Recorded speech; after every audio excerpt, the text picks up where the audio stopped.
Good afternoon, good evening, Facebook. How is everybody doing out there? How was everybody's day? I hope it was fantastic. That was kind of cool view out the window. But I hope everybody's doing good. Hope everybody had an amazing day. What we're going to go ahead and do is send some of these here invitations out to people. Let them know that we're doing things. Who can get on Will, and I will appreciate them greatly. And we'll get started in just a few minutes. If you're just joining us, I hope you're having a good day. If you catch us on the replay, I hope you did too. What we're talking about today is something that kind of is hitting close to home. It's going on actually in our house, so we're going to talk about it, you know, because we know we're not the only ones who go through things, right? So we're going to talk about that today. The title said, what did the title say today? What did the title say today? It said, I don't want to do it. You can't make me. Right? I don't want to do it. Hi, Bonnie. How are you? I don't want to do it. You can't make me is what we're going to talk about today. So, sorry. My mouth is still hurting a little bit every now and then. But, so today, that's what we're going to talk about. I don't want to, you can't make me, and how it's hitting us personally. I don't know if you guys know this or not. David, thanks for joining, brother. I don't know if you guys know this personally or not, or what's going on, but Nico, my son, actually had his first sports injury. He's a goalie in soccer, and he got some sliding cleats, and it threw his knee around a little crazy, and he's been, down for about 2 weeks and on crutches and braced up and stuff like that. Good news today. We got we got positive x-rays back. Everything was good. All of his x-rays were fine. No bones broken. So, hearts and high fives to that. But today he went to an orthopedist, orthopedic doctor, to get a little, further opinion, more expert opinion. And they think currently it's a severely sprained MCL. She doesn't, feeling around, moving around. She doesn't feel any signs or major signs of tearing or anything like that. So, that's good news, right? All things being on, that's good news. But what it did, unfortunately for him, as much as I love him, is it forced us to take the prescription from the doctor that he has to start. Norm, I hope you're feeling better, man. Thanks for being on. He has to start putting weight on it. He has to start, absolutely, Bonnie, yeah. He has to start moving. He has to start, using that. Lindsay thinks to be on that joint again, and he has to start doing, some physical therapy, walking around, and other exercises they gave him.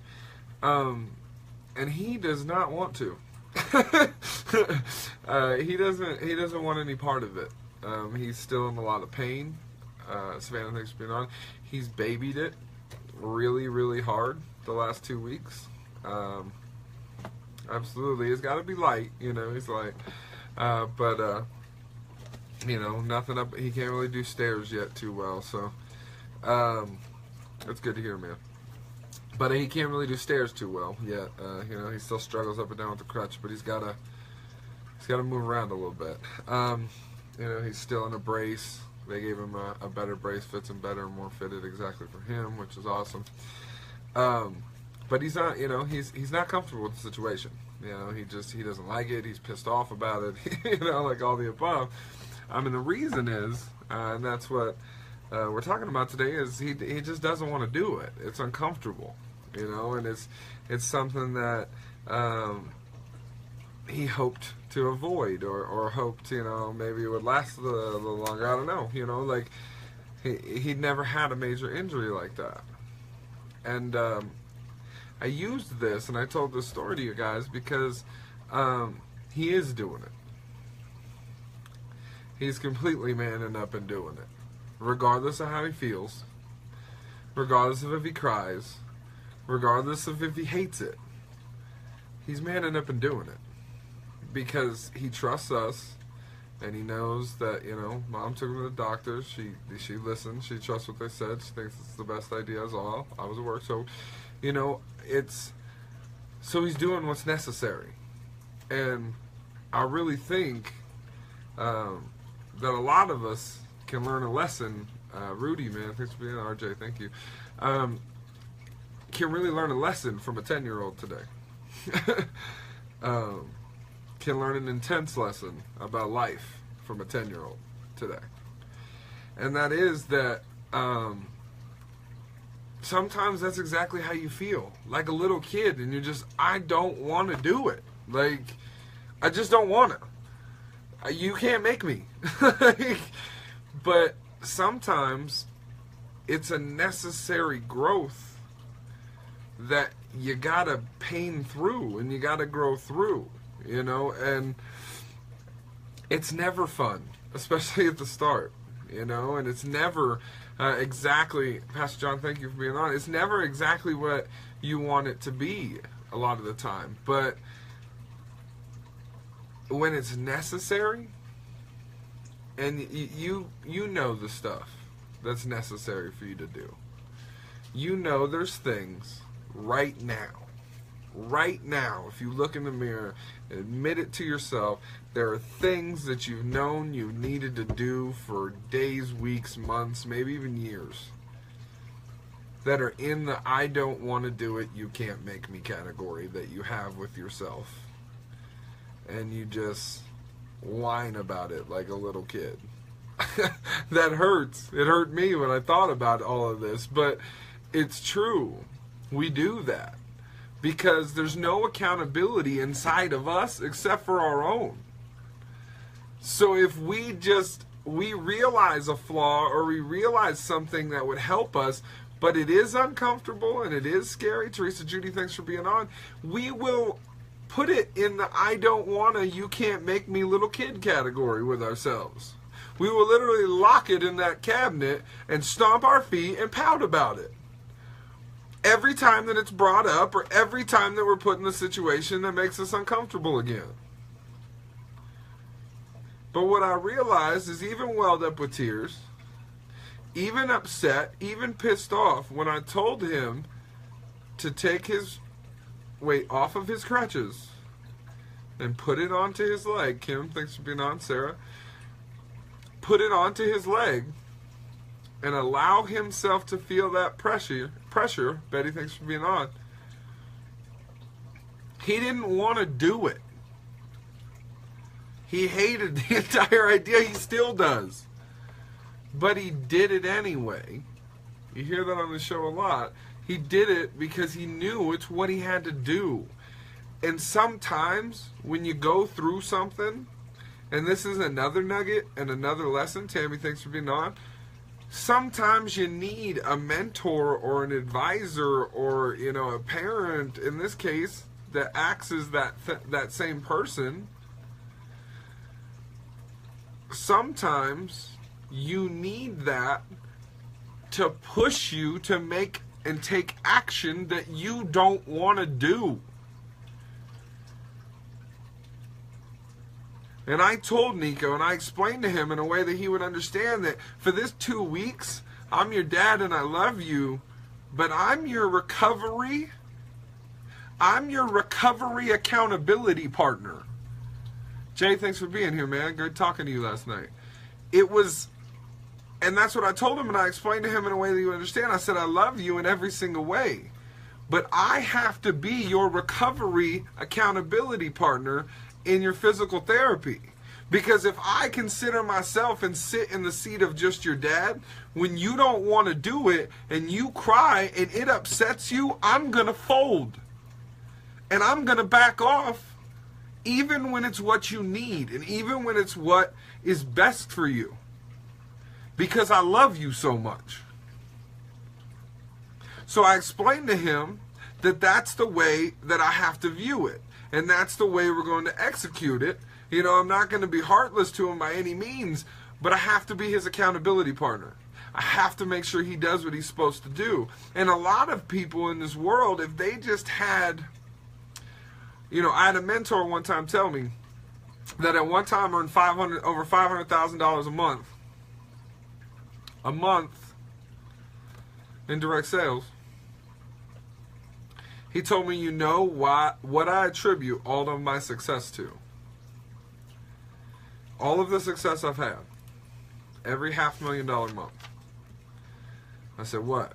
He said that me and my accountability partner, my best friend that did this with me, we never wanted to quit on the same day. I said, that's it? He said, that's it.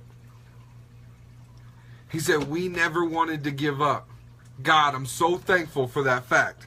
But we never wanted to give up on the same day. And that ability to keep having that person push you a little bit, and having that mentor, having that accountability partner behind you, telling you that even though it's painful, even though it's not what you want to do, even though it gives you tons of anxiety, even though you want to skip it completely, it's what's best for you. And I want what's best for you, and I know you want what's best for you. Even though your emotions are getting in the way right now, I'm not going to allow that to happen. I'm not going to allow that to happen. I'm going to keep you accountable, and I'm going to keep you on task, and I'm going to keep you going towards what you want to get to and the goal that we're going after. So, you guys, he doesn't want to do it. It hurts like hell.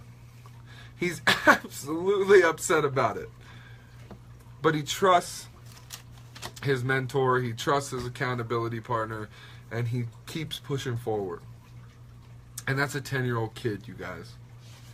Through tears, through whatever, he keeps pushing forward. So if you have stuff in your life that is in the I don't want to, you can't make me closet, but you know that it's necessary for your growth, and you know that it's necessary for what you want to do, which he wants to get back to sports, he wants to get back to playing, he wants to do more. If you want a better life, if you want more freedom, if you want X fill in the blank for you, you got to take some of those things out of the I don't want to do it closet. You got to stop throwing a tantrum to the stuff that's hard. And you got to just do it anyway. You got to force yourself.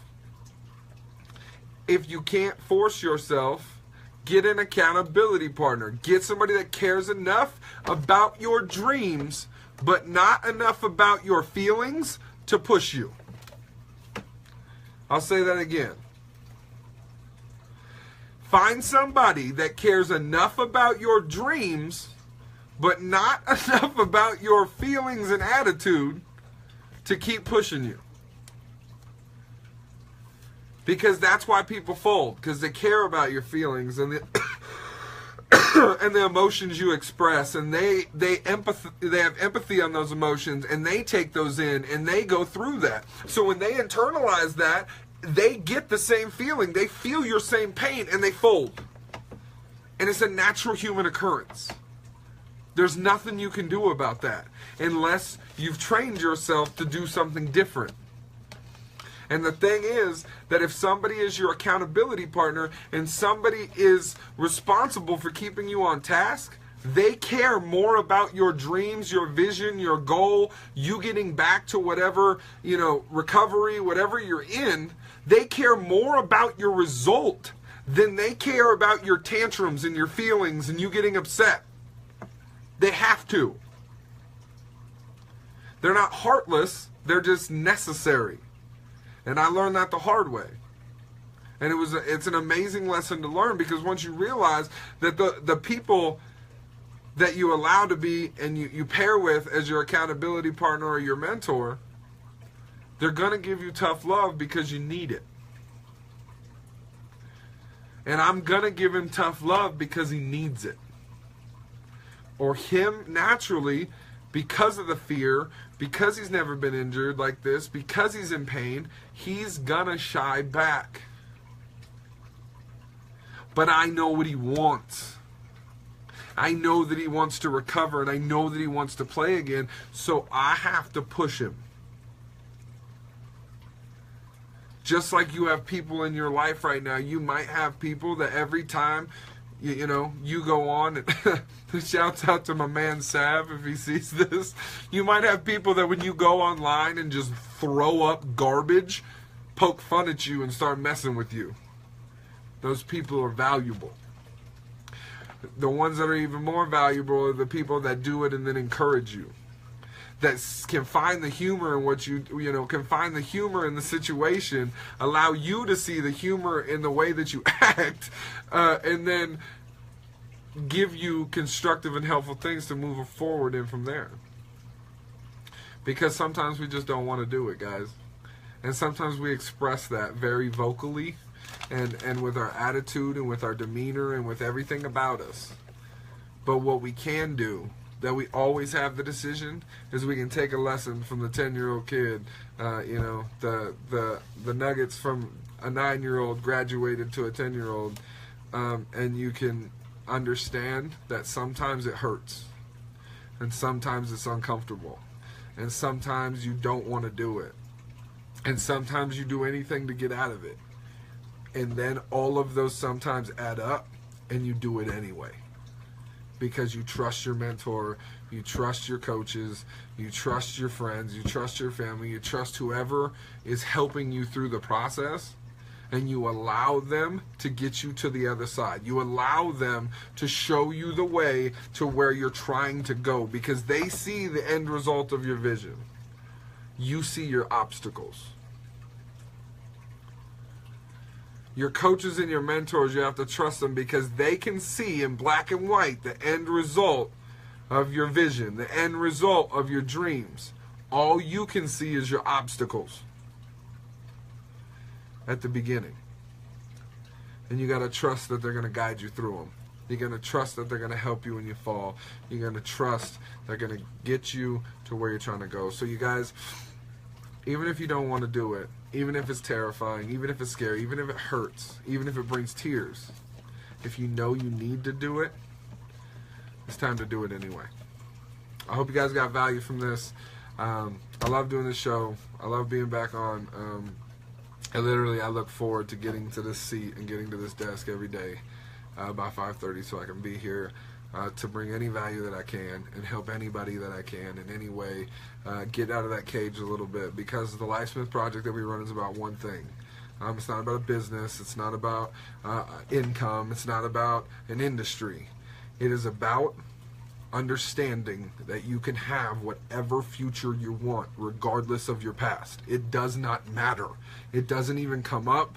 It never even is asked to be shown to see if you're qualified for your dreams. All you have to do is find an accountability partner, find somebody to help you move forward, and stop being afraid of the stuff that you won't want to do and start doing it anyway. Nikoli, you're a gangster. Thank you so much for the motivation for this. I'm so proud of you. And yes, I got emotional because I love him. And I'm proud of him. So I hope you guys have an amazing rest of your evening. I hope you have an amazing, amazing night. I hope you sleep well. Stay blessed. God bless every single one of you. And I'll see you guys tomorrow.